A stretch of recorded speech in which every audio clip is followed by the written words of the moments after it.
This video will be talking about transforming functions that have already been transformed in the past. So let's take a look at 3 examples, and then we will do 3 more examples slightly differently. So the first one, we're given a function, and I already graphed them because we already learned how to graph these. So I'm trying to save a little bit of time in the video. So we're given a function, f of x, and our job is to graph and describe what's happening in g of x compared to what happened in f of x. So in order to do this, we have to kind of really think about what's happening. So we're going to take f, and it's going to have certain things happen in a horizontal sense, and certain things happen in a vertical sense. Horizontal at this point is the easiest to talk about because we're not doing any sort of horizontal stretching or anything. So all we have to do is make sure that we move f of x left 2, because x plus 2 is on the inside of f of x here. So when we graph g of x, we have to move it to the left 2. Now, in terms of the vertical movement, there are 2 things that are happening. There's this multiplication by 1/3, and then we are subtracting 1. So all of the y values get multiplied by 1/3. And if we look at the order of operations, the 1/3 gets multiplied by the f first, and then we subtract 1. So that means that every single y value has to get multiplied by 1/3 first. So our x values all get moved to the left 2. Our y values all get multiplied by 1/3 first. Then we subtract 1, or move them down 1 after that. So the easiest thing to do is to think about the vertex. Well, the x value of the vertex is going to get moved left 2.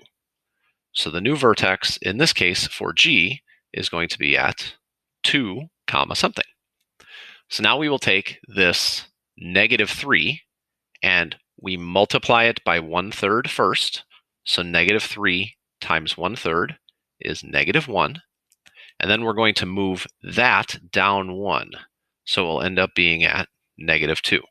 So our vertex will be at 2, -2. Every single y value is going to get multiplied by 1/3 and then moved down 1, with each corresponding x value moving left 2. So if I take a look at this point was at 3, -1.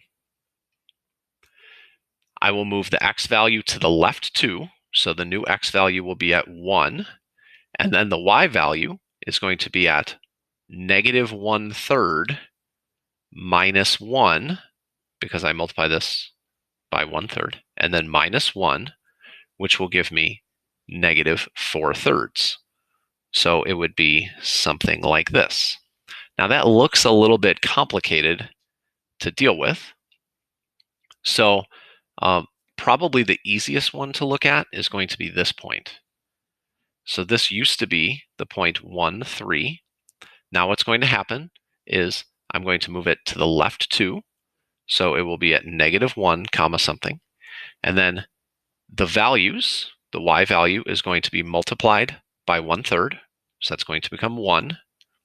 And then we're going to subtract 1, and it will be 0. Now the reason why that's easiest to look at is because the y value was a multiple of 3. And since we are multiplying all of the y values, the original ones, by 1/3, that means that it's probably easiest to look at. So I can now kind of graph this just because I have an understanding of what's going to happen. So if I look at this,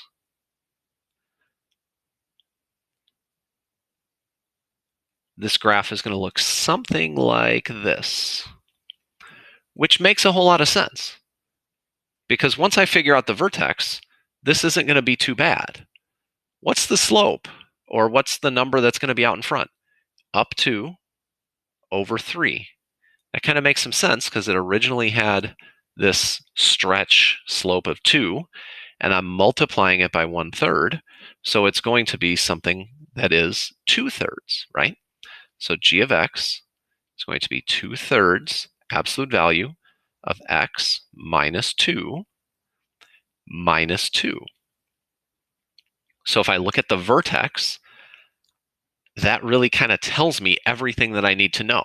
If I did the same thing to every point, I would end up getting every single point moved. But really, all I have to do in a problem like this is focus on the vertex in terms of what's happening.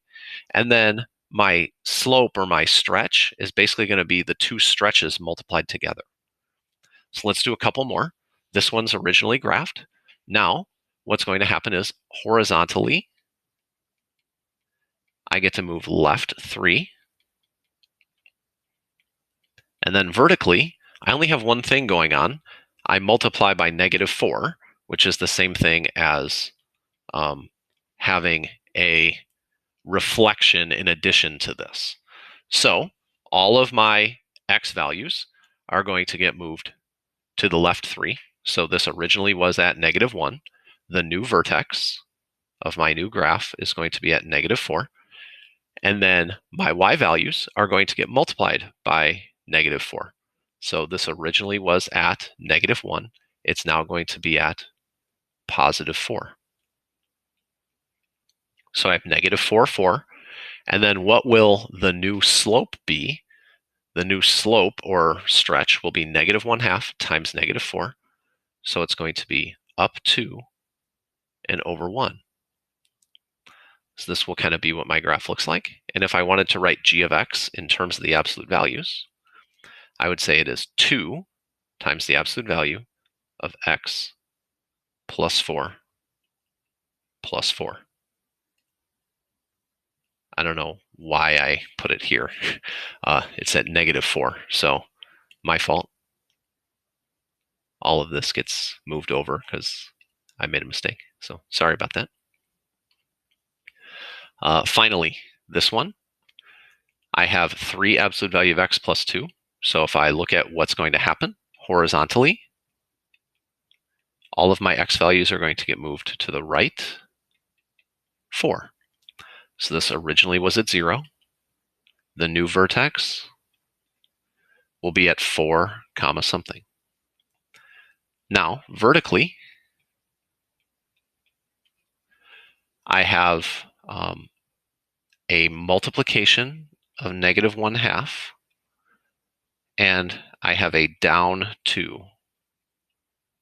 So it's going to be in that order. So I'm going to take the vertex, multiply by -1/2. That gets me -1. Then I move it down 2, so it will be at -3. So 4, -3 is going to be where my vertex is. And of course, I put the vertex point right in the line of fire, so to speak, where I'm going to be drawing this. And then if I look at what the slope will be, it will be 3 times -1/2, which means down 3 over 2 in both directions. So if I graph, or if I write the equation of this, g of x as an absolute value, it's -3/2, because I multiply the 3 by the -1/2, times absolute value of x minus 4 minus 3. Okay, what if I have a different situation where I'm given f of x, and then I'm given the graph of g of x? The question is, how do I get there? So I can write g of x as an absolute value equation pretty easily. This one is -2 times the absolute value of x minus 1 plus 2.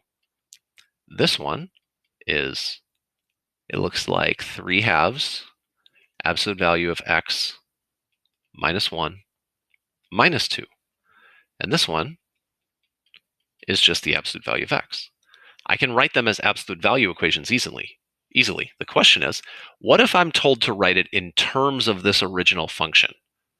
What if I'm told to write it in terms of f of x? So basically what I have to do is figure out, how did I get from here to here? So what happened horizontally and vertically? Well, I started at 7 for a slope or something like that, and it ends up being -2. So how do I get from 7 to -2? Well, I have to multiply by -2/7. So that's going to be the value of the vertical stretch. It has to be -2/7. And now let's take a look at what originally was my vertex, because remember, the multiplication has to happen before the addition or subtraction. So my original vertex was at 528. My new vertex is at 1, 2. So how does all of this happen? Well, for the x values, that's pretty easy. It's just -4. So this is taking f and subtracting 4, which means I put f of x plus 4. Now, in order to get the y value, that's a little bit more complicated. The first thing I have to do, sorry, I should put subtract 4. The first thing I have to do is multiply the vertex value by -2/7. So 28 times -2/7 is -8. So how do I get from -8 to 2? I add 10. So I take this 28, multiply by -2/7. That gets me -8. And then if I add 10, I get to 2. So this is going to be plus 10. Let's do 2 more pretty quickly. Horizontally, what I have to do in order to get from the blue to the red is I was at 2 for my vertex,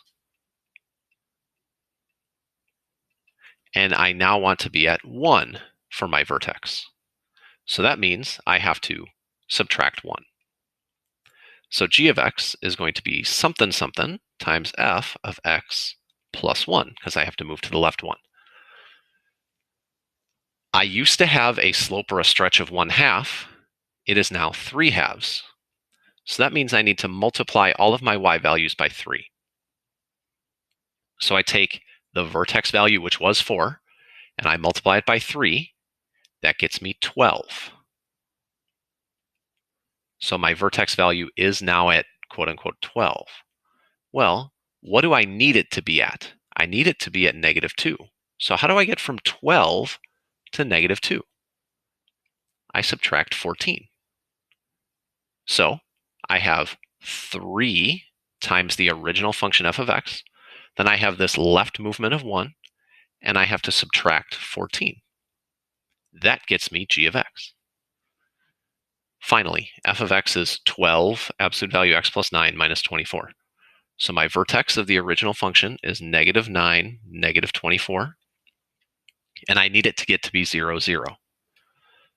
And I need to have a slope of 1. So how do I do this? Well, horizontally, that's pretty straightforward. I add 9. So that means this is going to be f of x minus 9, because if I move to the right 9, I need to put a -9. Also, the slope was 12. It becomes 1. So I'm going to multiply by 1/12. So I multiply by 1/12. That means this is now the number that's in front. And what I now have to do is figure out if I had -24 and I multiply by 1/12, I'm now at -2. Well, how do I get from -2 to 0? I add 2. So I have to do plus 2 to whatever's left, and that will be my final answer.